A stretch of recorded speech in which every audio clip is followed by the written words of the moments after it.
The first thing I noticed was the way the waiter hesitated before approaching. He held the black bill folder delicately like it might detonate.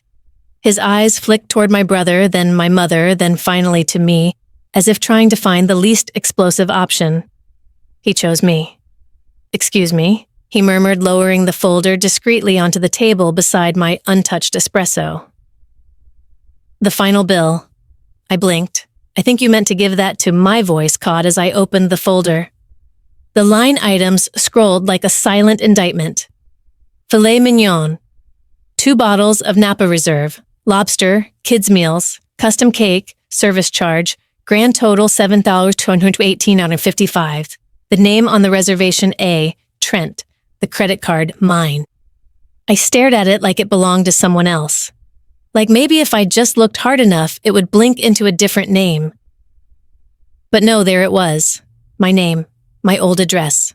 Even the last 4 digits of the card I thought I'd canceled 3 years ago after using it to book a surprise trip for my mom's birthday. Now it had resurfaced, without my knowledge, without my permission, and now I was apparently paying for a retirement party that I hadn't even been given a proper seat at. Let me back up for a second. My name is Aisley Trent. I'm 34 years old, a licensed architect based in Seattle. I specialize in residential eco-renovation, which is a fancy way of saying I turn broken things into something people want to come home to. Sometimes I wonder if I chose that path because it's what I wished I could have done with my family. I hadn't been home to Bloomington, Indiana in almost 3 years. Not since the Thanksgiving, my mother gave my bedroom to Landon's toddler and told me there was plenty of room at the Holiday Inn. That was the night I ate turkey alone in a room with brown carpet and broken Wi-Fi. I told myself I wouldn't go back unless it really mattered. Apparently, it mattered now. My mother, Cynthia Trent, had just retired after 32 years as a high school guidance counselor. My brother Landon was organizing a celebration at one of the town's most expensive restaurants. The message he sent was brief. "Mom would love it if you came. Not we'd love it, just Mom." Still, I bought the ticket. I chose the dress. I even wrapped a gift and architectural sketch I'd done of our childhood home. Sentimental, yes, but thoughtful. I thought maybe this time would be different. That maybe showing up was enough to be seen. What I didn't expect was to be seated at a table by the service station next to a fake ficus and the kitchen door. What I didn't expect was Landon's forced smile and his words, "Sorry, Ayaz, this table's for family only," as he gestured toward the long candlelit table where my mother, her friends, and the rest of the family had gathered. I'd swallowed the sting, smiled, took my seat beside an old neighbor and a distant cousin's girlfriend. I told myself I was overreacting, that maybe it had been a mistake, that maybe I didn't need to be at the center of things. But then the bill came. And now, sitting with it open in front of me, the truth was unavoidable. It wasn't just about being excluded. It was about being used. I looked up. Landon was laughing at something Mom had said, reaching across the table to top off her champagne. Neither of them noticed the waiter. Neither of them looked at me. Not until I cleared my throat. "Did you put this on my card?" I asked, keeping my voice even. Landon looked over his expression, already defensive. "I mean, it's not a big deal, right? You've got it." What I said, more breath than voice. Mom turned her head slowly. Eyes calm, voice cooler. "It just made sense, honey. You've done well for yourself. Landon's been running around organizing everything and you're comfortable, aren't you?" Comfortable. That word felt like a brick in my throat. I was comfortable enough to be their ATM. Comfortable enough to fund the party, but not comfortable enough to sit at the main table. Ice cream. I closed the bill folder gently and set it aside. That's when the room finally noticed. That's when the quiet around our table grew louder than the laughter around theirs.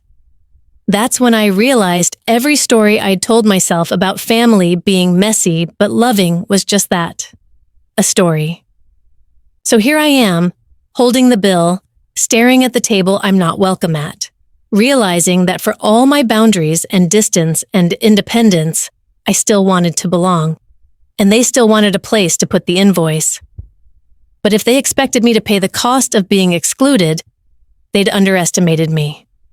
Let me take you back to the beginning because this story didn't start with a $7,200 bill. It started long before that, with a house, a split, a little girl watching her family fracture, and a slow, quiet education in what it means to be part of something until one day you're not. And that's what I need to tell you. Because when someone tells you this table's for family only and then hands you the check, you have two choices: you swallow it or you stand up. I chose the latter, but it took me a long, long time to get there. And it started, as these things often do, with a lie that sounded a lot like love. They say the Midwest builds sturdy people, sturdy homes, sturdy values, sturdy silences. I grew up in Bloomington, Indiana, on a maple-lined street where everyone waved but nobody really said much past. How about them Hoosiers? Our house was small but tidy, with a white porch swing that creaked like an old secret and shutters that never quite stayed straight after the first spring storm. We weren't wealthy, but we were for a while content. My mother, Cynthia, was a high school guidance counselor with a sharp eye and a voice that could stop hallway fights without raising in volume. She wore cardigans in every pastel known to man and believed in things like handwritten thank you notes and ironing t-shirts.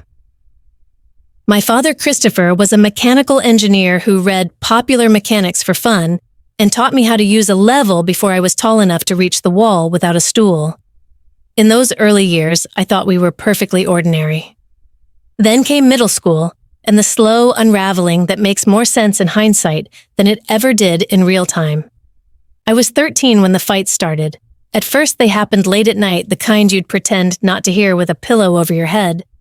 Then they moved into the mornings, the kitchen, the front yard. Loud enough that the neighbors stopped waving.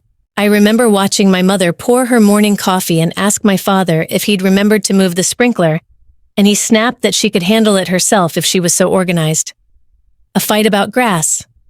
But it was never really about grass. When they finally split, the announcement was more of a shrug than a storm. Dad moved into a small apartment with thin walls and linoleum floors. Landon and I stood in the driveway while the moving truck rumbled away, and for the first time, I noticed how small he looked. He was only 10. I think we both expected the grown-ups to fix it eventually. They didn't. I split my time between houses at first, but it didn't take long for Cynthia to start making it harder. "It's just easier when you're here," she'd say with a tired smile, sliding meatloaf onto my plate. "You know how hard this is on Landon." So I stayed, even when I wanted to run, even when the air in that house felt sharp.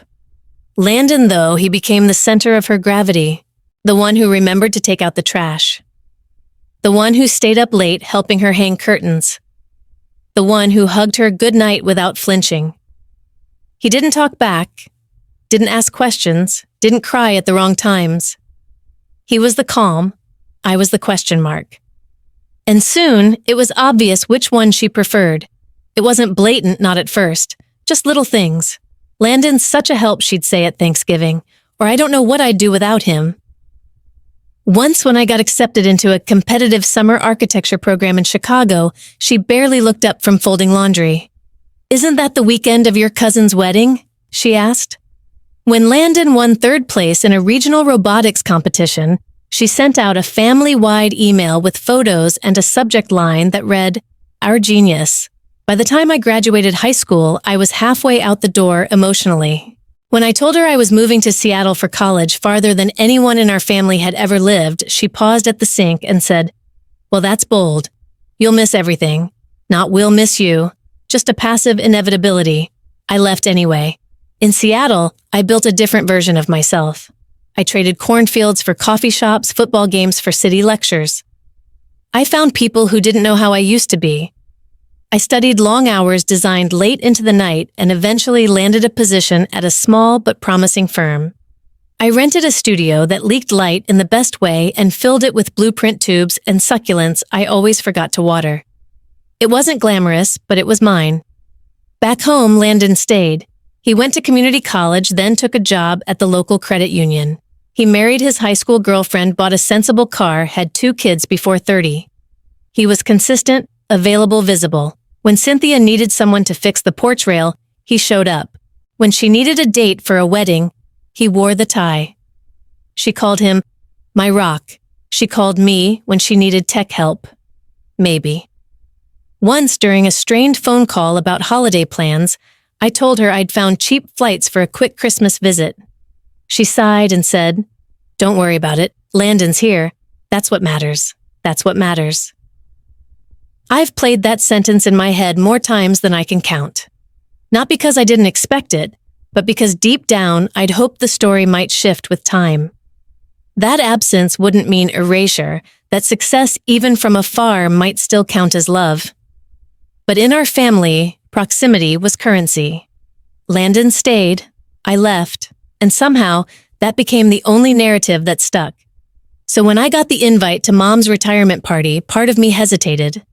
I could have sent flowers, a card, a framed drawing of her first school building. But something told me to go. Maybe it was guilt. Maybe it was hope. Maybe it was some buried belief that if I just showed up, really showed up, it would mean something. It did. Just not in the way I expected. The call came on a rainy Thursday, the kind of gray Seattle day where the sky feels like it's resting just above your head. I was standing in the doorway of my apartment holding a mug that had long since gone cold when my phone buzzed with a name I hadn't seen in weeks. Mom, not Cynthia in my contact list, not home like it used to be. Just Mom sitting there like a question. I answered. Her voice came through clipped efficient.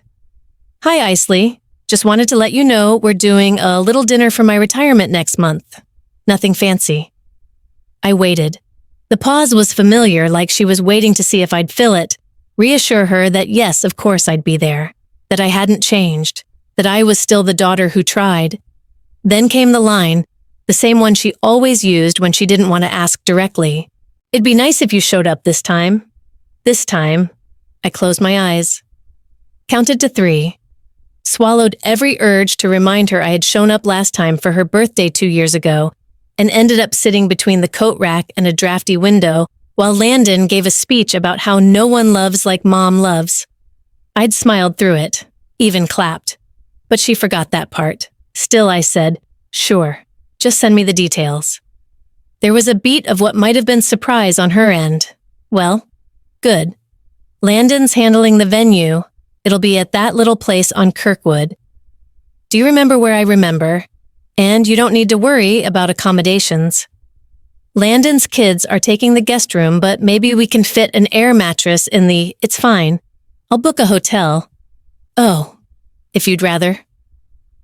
There it was again, that soft dip in her voice. Not guilt, just disappointment dressed up like understanding. I let it hang between us.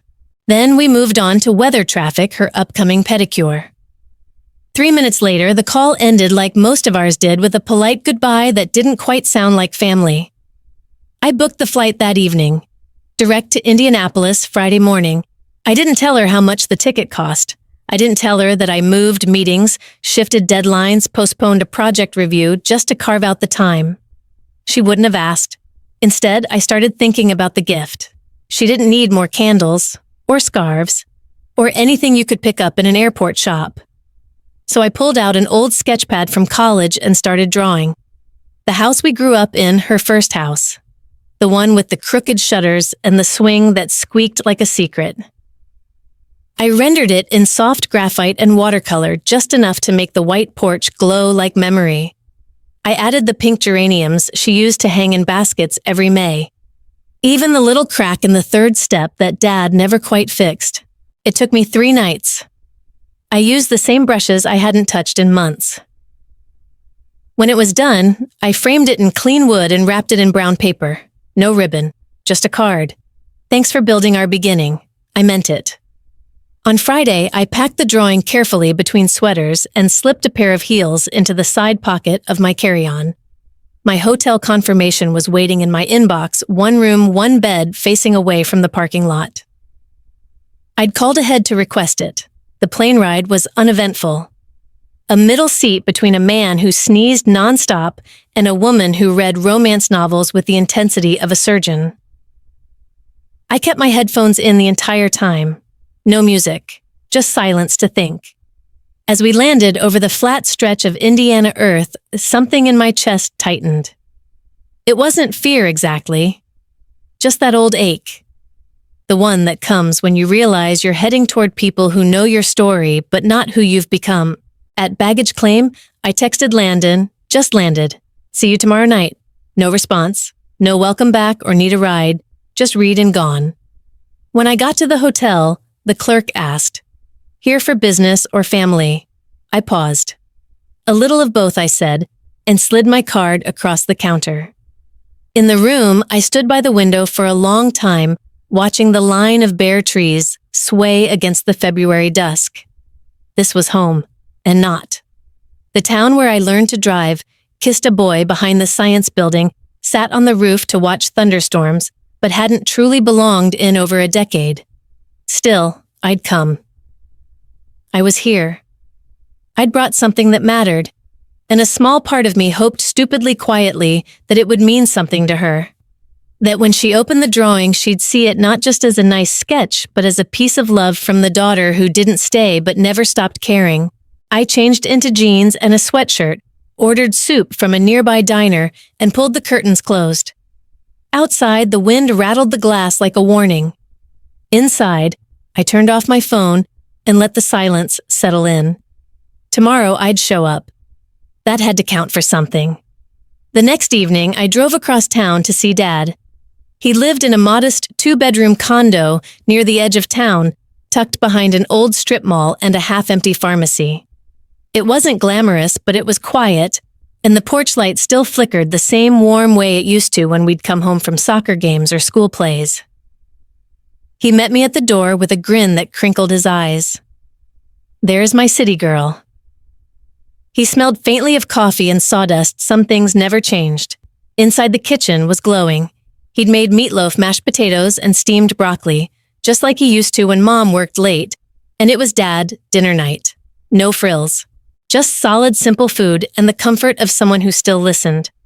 We sat across from each other at his tiny round table, mismatched salt and pepper shakers between us. So he said, cutting into his meatloaf, "I hear there's a retirement shindig tomorrow." I nodded. "At Westfield Grill. Pretty upscale. Landon booked it." Dad raised an eyebrow. "I wasn't invited." I swallowed a piece of potato that suddenly felt dry, I figured. He shrugged with practiced nonchalance, but the corner of his mouth tightened. "Your mom wants things clean." That's how she put it. I sighed. Clean meaning, no reminders of the divorce. Clean meaning, no variables she can't control. He chuckled, but there wasn't much humor in it. "It's all right, Aisley. I'm not surprised. Just funny, isn't it?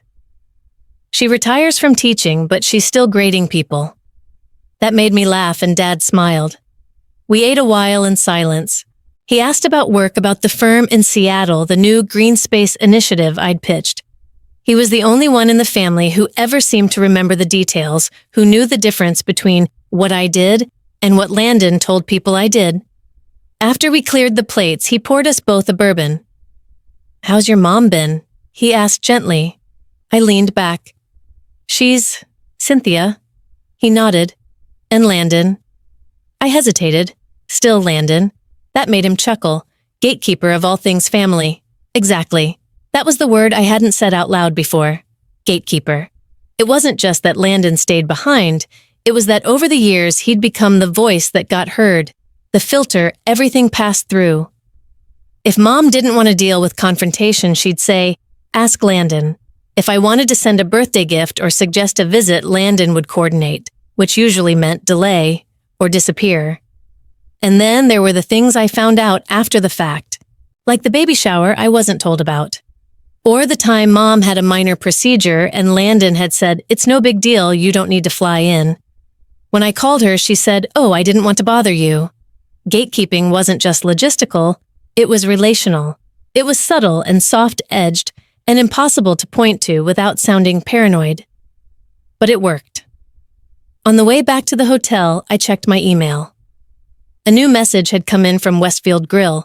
I clicked it open without much thought, probably just a confirmation for the event, except it wasn't addressed to Landon. Reservation confirmation for Ailey Trent party of 28.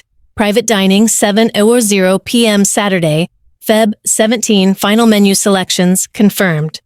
Remaining balance to be settled on site. I stared at it. My name, not Landon's, not Cynthia's, mine. I scrolled again. No mistake. There was an attachment, a PDF invoice. I opened it. The total was in the bottom right corner, bold and clean. 7,200. My breath caught. I looked at the sender info again. The email had been booked through a shared account linked to my old business card, one I'd let Mom use once 3 years ago when she and Landon had visited Seattle and the hotel booking system hadn't accepted her debit card. I'd forgotten to cancel it. Apparently, she hadn't. I sat there in the driver's seat, the car idling in the hotel parking lot, staring at the amount. The rest of the family didn't even know I was footing the reservation, did they? This wasn't just an oversight. This was a setup. I thought of the drawing I'd brought, the one sitting neatly in my suitcase, wrapped in brown paper tied with twine. A gift meant to say, "You matter to me." A gift that now felt foolish. I didn't cry. Not yet. I just sat there with my hands frozen on the steering wheel, staring at the flicker of the hotel's neon vacancy sign. For the first time in a long time, I felt the familiar chill of being the outsider, invited but not included, needed but not welcomed. And the storm hadn't even started yet. I arrived early. Not intentionally, I'm just built that way. Early is safe. Early means I can brace myself before the show begins. I stood outside Westfield Grill for a minute, watching my reflection blur in the glass as the winter wind whipped around my coat. The gift box was tucked under my arm, still wrapped in the same brown paper and twine I'd tied in my Seattle apartment a week ago. Inside was the hand-drawn rendering of the house we grew up in, every window, every warped porch step drawn from memory. A quiet offering. I thought it might mean something. I thought it might help. When I stepped inside, the warmth hit me fast. Soft piano music floated through the speakers. The air smelled like rosemary butter and expensive intentions. A hostess in a black dress and neat ponytail greeted me with a rehearsed smile. "Hi there, welcome to Westfield Grill. Are you with a reservation?" I opened my mouth, hesitated. "It's for a retirement dinner, Cynthia Trent." She glanced down at her iPad, then up again. "Ah yes, reservation under A, Trent, right this way." I froze. Sorry, under what name? "A, Trent," she repeated, already turning. I followed, stunned, silent. My heels clicked softly against the polished floor as we weaved through the half-empty dining room toward a glass-walled private area near the back. Inside, the long table was set with cream linens and gold chargers. Water glasses sparkled under the pendant lights. Candles were already lit. It looked like a wedding reception. The room was empty except for me. The hostess gestured with an open hand. "Please make yourself comfortable. Your guests will be arriving shortly." I nodded, still clutching the box like it might anchor me to the floor. She smiled and left. I walked to the end of the table. Name cards were already set out in delicate script. Mom at the head, Landon and Callie, Tyler and Amanda, Barbara, Nate, Aunt Willa. The names curved neatly along the tablecloth in 2 perfect rows. Mine was halfway down, one from the end. Next to Barbara, my mother's childhood friend, who once told me in 5th grade I was a bit too opinionated for a little girl. I placed the box at the empty seat and sat down, spine-straight, hands folded. I stared at the centerpiece eucalyptus and white tulips and waited. The first to arrive was Aunt Willa. She stepped into the room in a swirl of perfume and burgundy wool. "Aisley," she said, startled. "Well, would you look at that? They said you probably wouldn't come." I stood to greet her. "Nice to see you, Aunt Willa." She kissed my cheek with cool lips and lowered herself into the seat, 2 down. "How's Seattle still? Wet, still wet." Others trickled in after that. Nate and his new girlfriend, a couple of Mom's old co-workers, a neighbor I barely recognized but remembered from the block parties. Most of them blinked at me in surprise, offering greetings like I was a distant cousin they'd heard about but never quite pictured showing up. Someone asked, You're the architect, right, in Oregon, Seattle? I corrected with a smile.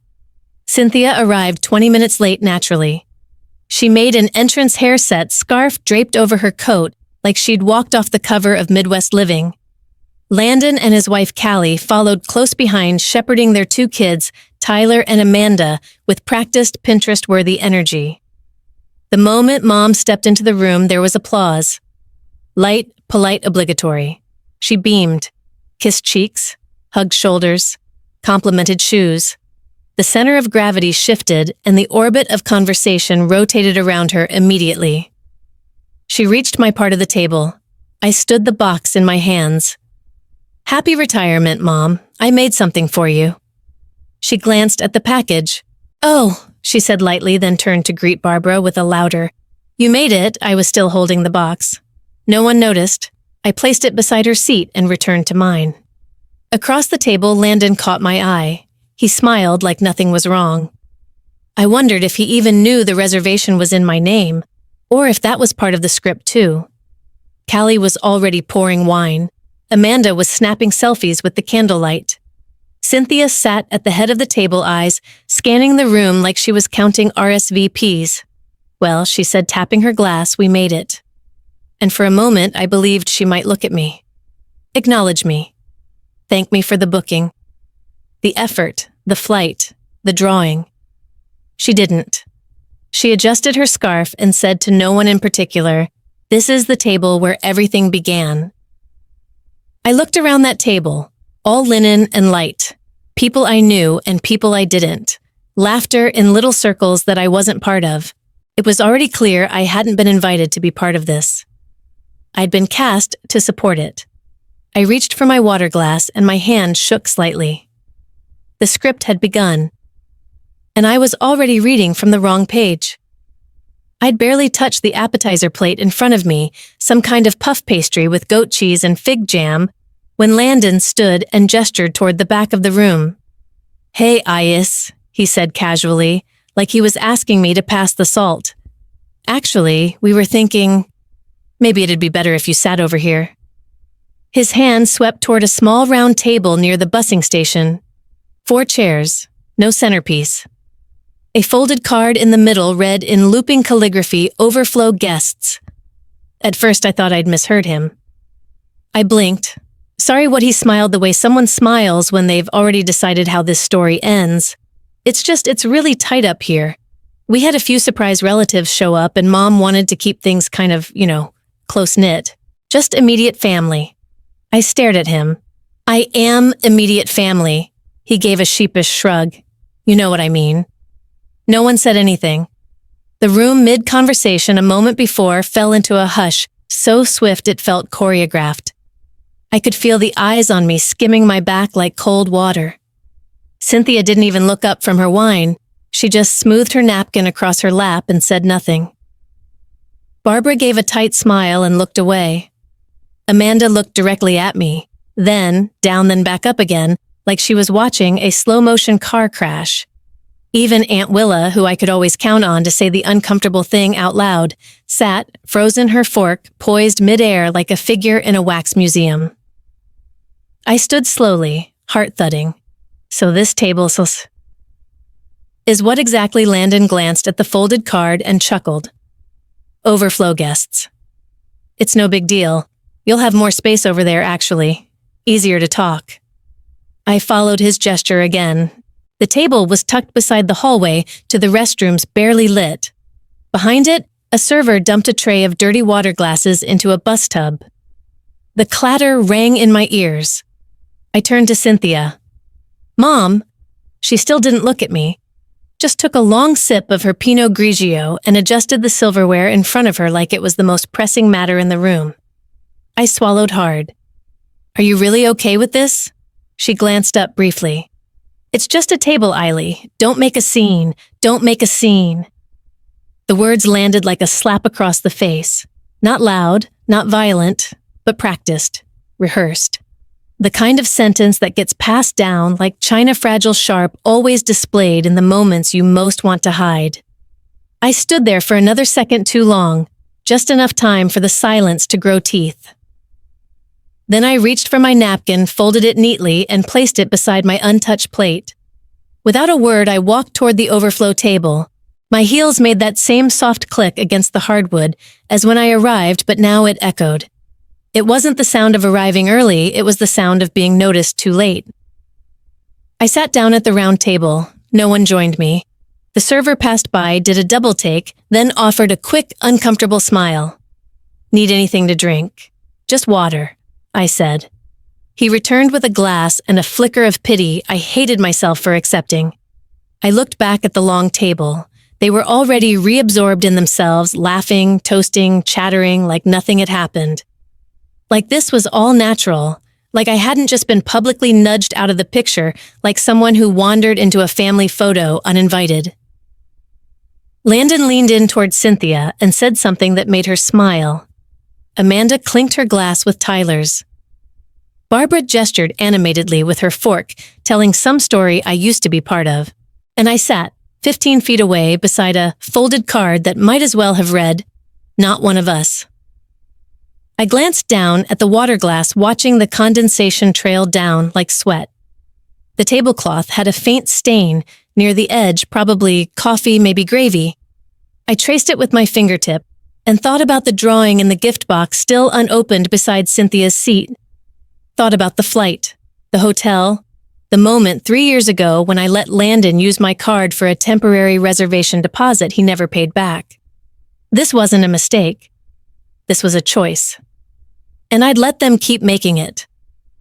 I sat in silence for a few more minutes, hands folded in my lap, trying to remember the last time I felt like part of this family. The answer didn't come, only the hum of the busing station behind me, the faint clatter of silverware, and my own voice echoing softly in my mind. "It's just a table, Eiley. Don't make a scene." But maybe it was time to stop playing quiet. I sat at the overflow table staring at the tiny centerpiece, an LED candle in a mason jar with plastic pebbles. A server had kindly brought me water and a bread basket no one else seemed to touch. From my angle near the service station, I had a perfect view of the main table glowing under chandeliers, everyone laughing like they were in a commercial for happy families and expensive salads. Then the DJ cleared his throat. "We're going to begin the gift presentations now, folks. Let's show Cynthia how much we love and appreciate her for 38 years of shaping young minds." Landon stood first, naturally. He always made sure to go first before anyone else could cast a longer shadow. He took the mic and said, "Mom, you gave your entire career to your students." So my wife and I thought, maybe it's time you let someone else do the grading for a while. He turned and held up a glossy brochure with a cruise ship on the front. 2 weeks. Mediterranean, balcony suite. People clapped like he'd just saved her from drowning. Cynthia did that little hand-over-mouth gesture she always used when trying to look surprised, but I could tell she already knew. Her voice quivered just enough to seem moved. "Oh, Landon. Wow. That's perfect." Then came the cascade of smaller gifts, flowers, a foot spa, a book of crossword puzzles from a fellow retired teacher. I sat still, my wrapped gift tucked under my chair. I hadn't planned to give it anymore. Honestly, I wasn't sure why I still had it in my hand. But someone announced, "And we have one more gift, this one's from Aisley." All heads turned. People looked genuinely surprised I was still there. A few clapped out of reflex or discomfort. I stood up slowly, knees stiff, and carried the slim box toward the long table. Landon didn't offer to help. Cynthia didn't stand. I placed the wrapped frame in front of her. "It's just a sketch," I said quietly, "of the house on Watson Street, where we grew up." Cynthia peeled the paper back. Inside was my architectural rendering, detailed, shadowed with charcoal and soft watercolor, capturing the porch swing, the bent mailbox, the maple tree I used to climb. The house we lost in the divorce. The one she once told me she didn't want to remember. She tilted her head. "Oh, you drew something." Silence fell like a dropped curtain. A few polite hums and scattered claps from the outer tables. Someone cleared their throat too loudly. Cynthia put the frame down, glass side down, and reached for her wine. I stood there a beat too long, then nodded and walked back to my seat. I should have known. You don't give a memory to someone who spent years pretending it didn't happen. Just as I sat, a waiter approached. Young, maybe 20. Nervous. He carried a black folder with a slip of white paper inside and stopped in front of me. "Miss Trent," he asked. I looked up. Yes, he checked the bill. "The balance is due tonight. The reservation's under A. Trent. You used a card ending in 8209. I blinked. What? He tapped the slip. "We pre-authorized it when the deposit was made 2 weeks ago." I took the bill. The name was mine. The card. I recognized the number. It was an old backup I'd once used when buying a surprise flight for Mom years ago. Apparently, it had been saved. Total $7,238.41 for dinner, wine, cake, DJ, gratuity. I looked past the waiter to the main table. Landon was laughing at something Cynthia swirling her wine. Neither one looked at me. I stood slowly. The folder trembled in my hand. "Excuse me," I said. The DJ turned down the music. Conversation softened. I stepped toward the center of the room and said, "There's been a mistake. The dinner, it's under my name, my card." Now they looked. I wasn't consulted, wasn't told, and tonight I was told this table was for family only. I let the sentence land. No one said a word. A fork clinked on china. I turned to the waiter. "I'm not paying this bill." He nodded once, relieved, and stepped away to find a manager. Back at the main table, Landon finally looked up. "What's the big deal?" he called loud enough for the whole room. "You make 6 figures, don't you?" I stared at him. "So that's the math now. If someone has more, they owe more." Cynthia stood reaching for composure. "Eiley, let's not ruin the evening. It was already ruined," I said. "You just didn't notice because you were too busy playing the family you wanted." And with that, I turned and walked out. I heard the DJ fumble for the music again, the chatter resuming like someone had hit play on a paused scene. But the spell had cracked, and I wasn't holding it together for them anymore. For a moment, I just stared at the bill in my hand. It was printed on stiff ivory cardstock, not the usual receipt. At the bottom, in bold balance, due $7,213.42 card on file A, Trent. It was surreal, like watching someone else's bad dream unfold through my eyes. I looked up and the waiter was still standing there, uncomfortable but doing his job. Landon didn't even glance my way. Cynthia took a sip of wine and commented to Aunt Shelley about the salmon. "Excuse me." I said, my voice firmer than I expected. Several heads turned. I stood holding the paper delicately, like it might catch fire. "Apparently the dinner has been charged to me," I said. "I didn't. I never agreed to this." The room quieted. Cynthia turned slowly toward me. "Honey," she said, setting down her glass. "You've done so well. It just made sense." I blinked. Made sense. How Landon chimed in, grinning like this was a misunderstanding, a quirky little mix-up. "It's not a big deal. You wanted to contribute, right? You live in Seattle. Tech-adjacent architecture. It's just dinner." "A $7,000 dinner," I said. My voice was still steady, but I could feel my hands trembling, and no one told me. Not once. "You invited me here. You didn't say I'd be paying for the whole party. You didn't even sit me at the same table." A few people shifted awkwardly in their seats. Aunt Shelley coughed. A cousin of ours whispered something to her husband. Across the room, I saw my dad's cousin Ethan give me a slow, sympathetic nod. At the main table, Landon rolled his eyes and leaned back like he'd been forced to endure this too many times before. I walked to the front, past the gift table, past the stage where Cynthia's Employee of the Decade slideshow had looped earlier. I turned to face them, not just Cynthia and Landon, but everyone. The room was full of people who had watched me grow up, who had seen my mom braid my hair for Easter Sunday and now watched her not say a single word in my defense. I flew across the country. I began. I took time off work. I bought a gift that I poured hours into. I gestured toward the framed sketch, still leaning against the wall unopened.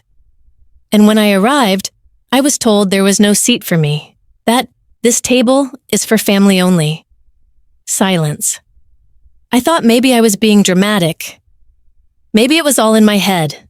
But now I'm holding a bill for a party I wasn't even allowed to attend properly. A party that apparently I was expected to finance without being told. Without consent. And without kindness. Cynthia's smile faltered. Landon looked annoyed now, like I'd taken it too far. He stood up. Come on, Isley, it's just money. You're always so— No, I cut in. Don't make this about money. This is about respect. Or the lack of it. My voice cracked then. Not out of weakness, but because I was finally saying the thing I hadn't had the courage to say for years.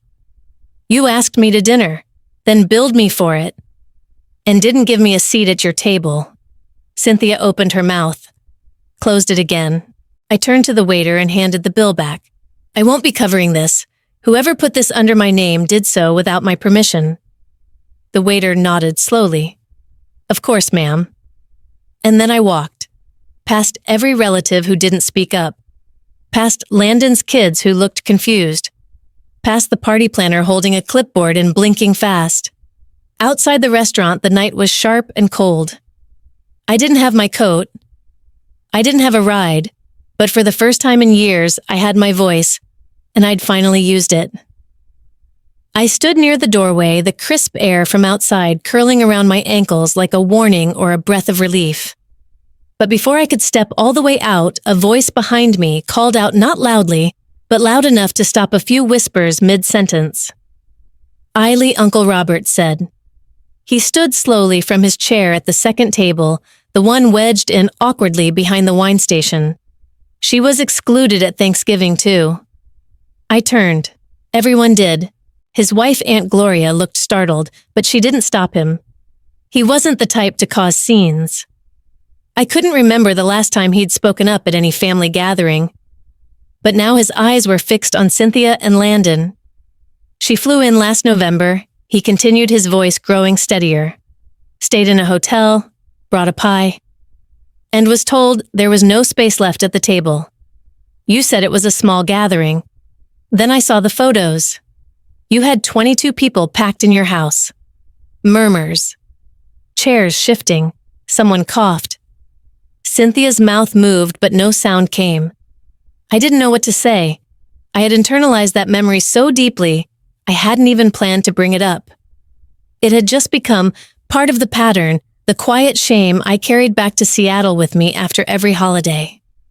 But now it was in the open. Then another voice. We were told you didn't want to come. It was my cousin Janelle standing now, too. She looked between me and Cynthia. At Easter, we asked where you were. Landon said you had better things to do. That you were too West Coast for us now. I felt a jolt in my chest. Not pain exactly, but a sudden recognition. All these years I thought I'd been retreating out of choice. Turns out I'd been edited out systematically, Janelle continued. But I remember when you used to organize the Easter egg hunt. You were always the one who made the signs, the little clues. Landon finally stood. Can we not turn this into a witch hunt? Too late for that, said Uncle Robert. I felt my phone buzz in my purse, a tiny vibration. I slipped it out and glanced at the screen. A message from an unfamiliar number, but the name that popped up made my throat tighten. Natalie Landon's ex, I tapped it open. He used my info once too, for a vet bill, said it was a mistake. Check your bank. He's got patterns. I stared at the screen for a second longer than I should have, letting the meaning settle in. My heart beat faster, not from fear, but from the sense that I wasn't crazy. I wasn't imagining all the little things the unexplained charge from 3 years ago, the hotel reservation once made in my name, without me booking it, the time Cynthia had accidentally shipped Landon's kids' birthday gifts using my Amazon account. I tucked the phone away, looked at Landon. This isn't about dinner, I said, my voice quieter now, but sharper like a wire pulled tight.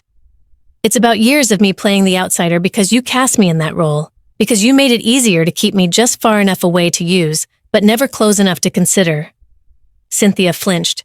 You all made it look like I walked away, like I chose to be distant. But what I did, what I've done, is survive being quietly erased.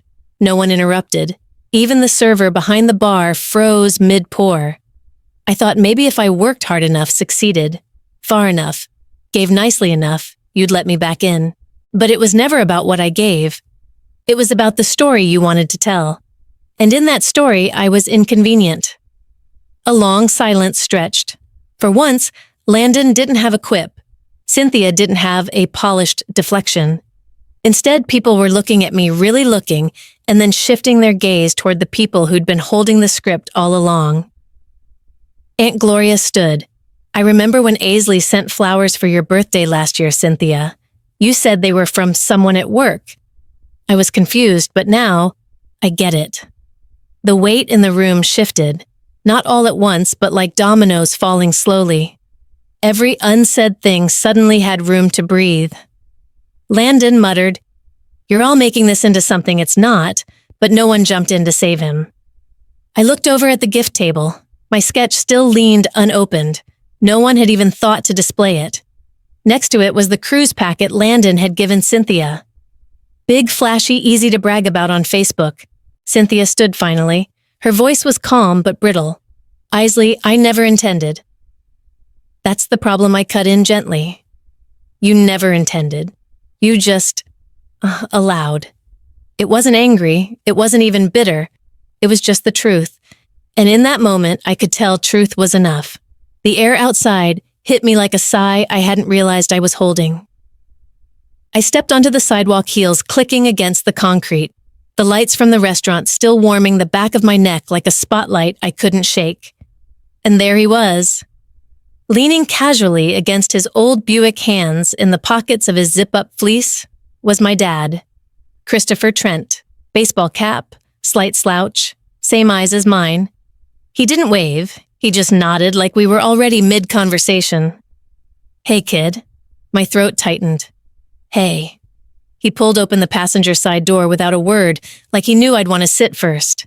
Like he knew standing right now might break whatever invisible spine I'd kept stiff for the last 2 hours. I sank into the seat and stared ahead. He got in, turned the key, and let the silence sit with us for a while, like a passenger who also deserved its own space. "You hungry?" he asked after a beat. "Starving," I said, and I didn't even realize it was true until I said it. He pulled out of the lot and turned down the old highway like muscle memory. No GPS needed. 5 minutes later, we were parked under the flickering neon sign of Duffy's drive-in home of onion rings the size of your fist and shakes thick enough to bend a spoon. Dad leaned out the window and ordered like he always had, 1 cheeseburger, 1 veggie burger with extra pickles and no judgment. 2 root beers and a side of fries to share, but not equally. As we waited, he finally spoke. "So." I heard. I didn't ask how. He always heard, even if he wasn't invited. Didn't expect it to be so. I trailed off. "Pointed," he offered. "Cruel," I said. He nodded. "Your mom's good at pageantry. Always has been." I looked over at him, silhouetted against the red dashboard glow. "You think I overreacted?" He turned to face me then. Really turned. "Aisley, you could have flipped every table in that room and walked out with their car keys and you still wouldn't have overreacted." I laughed quick and dry. "I just gave a toast. You gave them the truth. People don't handle that real well, especially if they've been rewriting it for a while." The server came out with our tray. Dad paid cash, handed me my veggie burger like he was passing a baton in a relay, and took a long sip of his root beer before speaking again. "I saw your drawing," he said almost gently. I blinked. "What? The house? You sketched it, didn't you? I saw you working on it last summer." My stomach twisted. She didn't even unwrap it. She couldn't. Why? Because it's the one thing in that whole room she couldn't spin. He took another sip. "It's proof of what you remember, of what we built before everything cracked." The food was warm in my lap, but my appetite had shifted. Still, I unwrapped the burger and took a bite, and for the first time that day, I tasted something that felt solid. "You're still my daughter," he said quietly. "Still family. No seating chart changes that."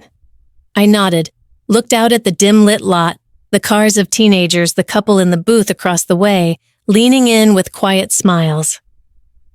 "I don't think I want to go back," I said. "You don't have to," he replied. "Not if the cost is being invisible." I glanced over at him. "Thanks for showing up. I always do, he said simply. You just stopped expecting me to. That one landed like a stone in still water. We ate in silence after that, the kind that doesn't beg to be filled. When we were done, he crumpled the wrappers, tucked the tray back on the dash, and turned the car back toward my hotel. As he drove, I leaned my head against the window and let the soft sound of the tires and the oldies station fill the space between us. He didn't ask for a recap, didn't need one. He'd shown up. That was enough. And maybe for the first time in a long time, I felt like someone had stepped toward me, not just away. My phone buzzed just after 7. I was already up, half packed, half awake, sitting on the edge of the hotel bed with my coffee cooling on the nightstand and yesterday's dress still hanging in the open closet. Cynthia, breakfast before your flight. Just us. I stared at the message longer than necessary, rereading the last 2 words like they carried weight, just us. I didn't know if it was an offer or a trap. I replied with a simple, sure. The diner was quiet, tucked between a dry cleaner and a florist I vaguely remembered from high school. She picked the booth near the back already halfway through a cup of tea when I arrived. She didn't stand to greet me, but she did slide the sugar my way. A small gesture, maybe even a peace offering. You look tired, she said. I folded the menu without reading it. Didn't sleep much. She nodded, not pressing. I didn't think you'd say yes. Neither did I. The waitress came and went, quickly coffee for me, another tea for her, and 2 plates of eggs and toast we barely touched. Cynthia stirred her cup like it was a clock ticking. Then finally she spoke. You were right to be upset. I didn't say anything. She looked at her spoon. Not me. I let Landon run things because he stayed. I told myself that was fair. That proximity made him more helpful, more thoughtful. But really, it was just easier. I took a sip of my coffee, and she set her spoon down. You were gone, Seattle, architecture, busy, independent. That's not a flaw, I know, she said quickly, but it made me feel irrelevant, like your life kept moving and I didn't know how to be part of it. I blinked. So you punished me? She flinched. Not dramatically, just a twitch in the jaw. I didn't mean to. But yes, I think I did. The words hung there, awkward and unfinished. Not an apology, but something close. I didn't even realize the restaurant was under your name until the check came, she added, quieter now. Landon handled the reservation, said it was all covered. I assumed. You assumed I'd pay for the dinner I wasn't invited to properly attend. I assumed you wouldn't mind. She said like that was somehow better. I shook my head. That's the problem, Mom. You assume so much and ask so little. She looked up then. You think I don't love you, don't you? I hesitated. I think you loved the version of me who didn't need anything from you. And once I started setting boundaries, you chose the child who never did. She didn't deny it. She didn't argue. I watched you ignore my gift, I said, voice low. A drawing of the house you raised us in. Do you know how long that took? She touched her tea, but didn't drink. I was afraid of it.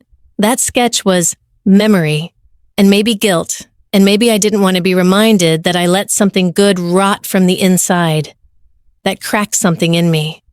Not forgiveness, but understanding. I didn't expect you to be perfect, I said, but I did expect to be seen. Her eyes met mine. You are. I just didn't know how to show it in a way you'd believe. We sat in that silence for a while. She reached into her bag and slid something across the table my drawing now framed. I looked at it last night, she said, really looked. I took it not sure what to do with the weight of that gesture. You still leaving today? She asked. I have work in the morning. Come by for Easter, she said. No fancy dinner, just ham and board games. We'll see, I said. She nodded as if she already knew that was the best she could get. I stood first. She didn't reach for a hug, and I didn't offer one, but as I turned to leave, she said, Aisley. I paused. Thank you. For showing up anyway. This time I didn't need to reply. Some truths didn't need to be wrapped in bows or punctuated with hugs. They just needed to be spoken and heard. The text came just after noon. Landon, can we talk? Just us. In the lobby. For a full minute, I considered ignoring it. I was half packed again, this time, for real, my suitcase open like a wound on the hotel bed. My return flight was in 3 hours. I didn't need closure. But maybe I needed to look him in the eye when I said I wasn't sorry for finally speaking. The hotel lobby smelled like old carpet and lemon polish. Muted conversations, clicking heels, a child whining softly near the elevator. Landon was already seated near the window, fiddling with the cardboard sleeve on his coffee. He stood when I walked up. Hey. I didn't answer, just pulled out the chair across from him. He sat too leaning forward like this was a negotiation. I messed up, he said, skipping the pleasantries. Badly, I know. I raised an eyebrow. Which part? He sighed, rubbed the back of his neck. All of it. The bill, the table, letting Mom stay quiet while you were humiliated. I didn't mean for it to go that far. But it did, I said. Because you set it up that way. He blinked. I didn't think you'd come honestly. You usually don't. Because it's never really a seat for me, Landon. It's always a favor, or a corner, or this time a damn invoice. He winced.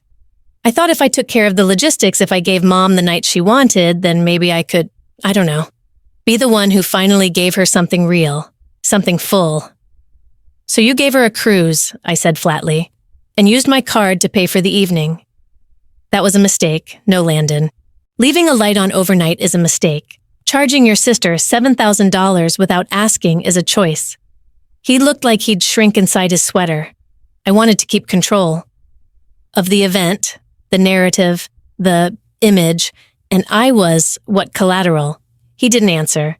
That was answer enough. You always had Mom's attention, I said. You didn't need to take mine too. That's not what I wanted, but that's what you did. He leaned back, eyes glinting under the lobby light. You left IS. You moved across the country, built this big life. I stayed.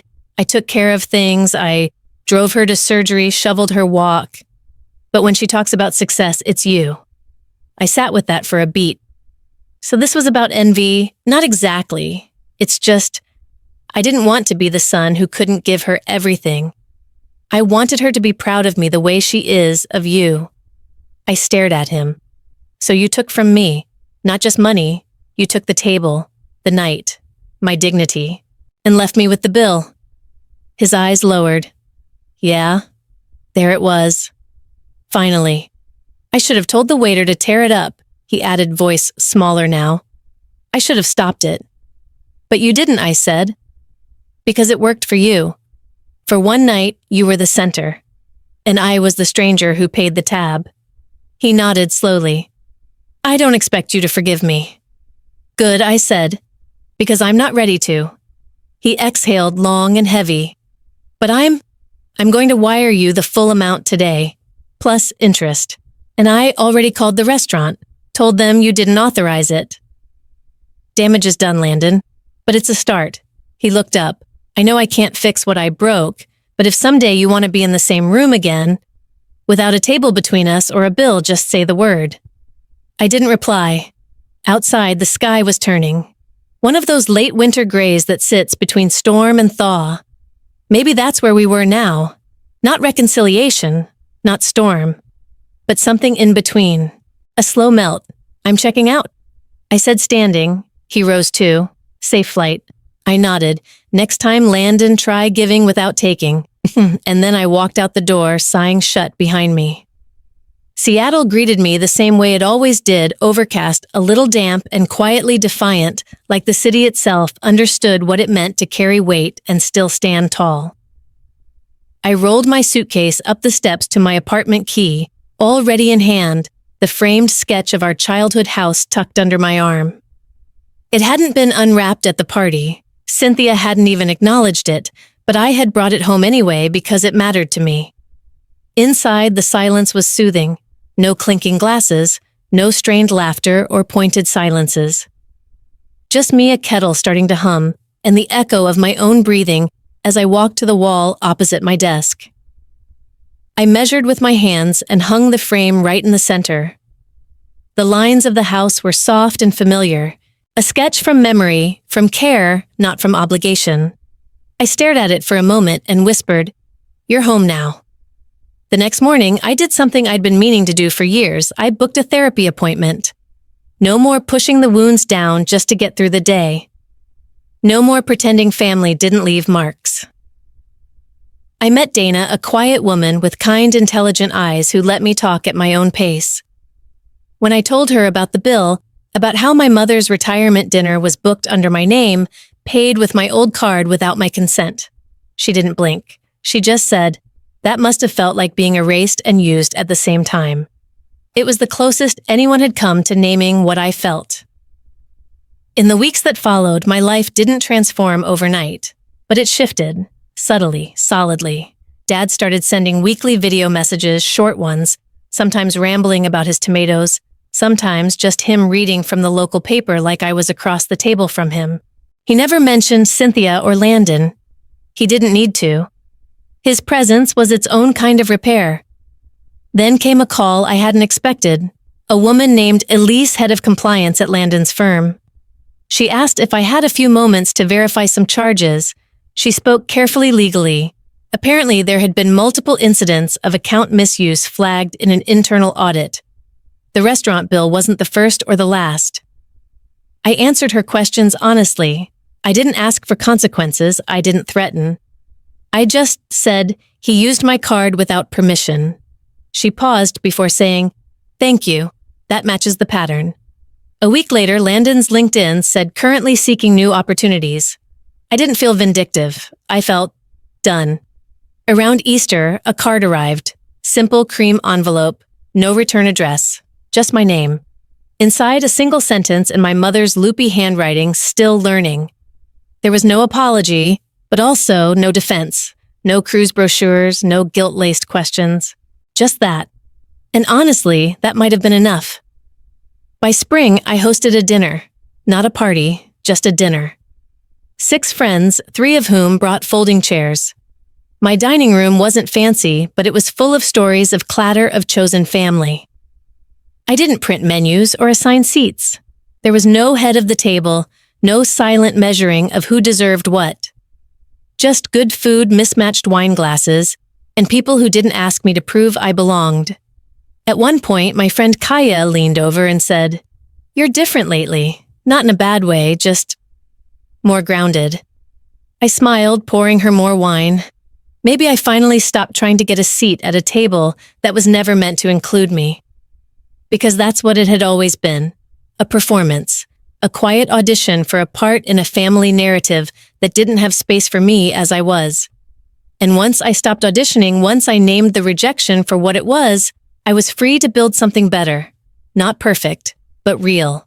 Not polite, but honest. And that table, the one in my little dining room with paint scratches and one leg shorter than the others, it's mine.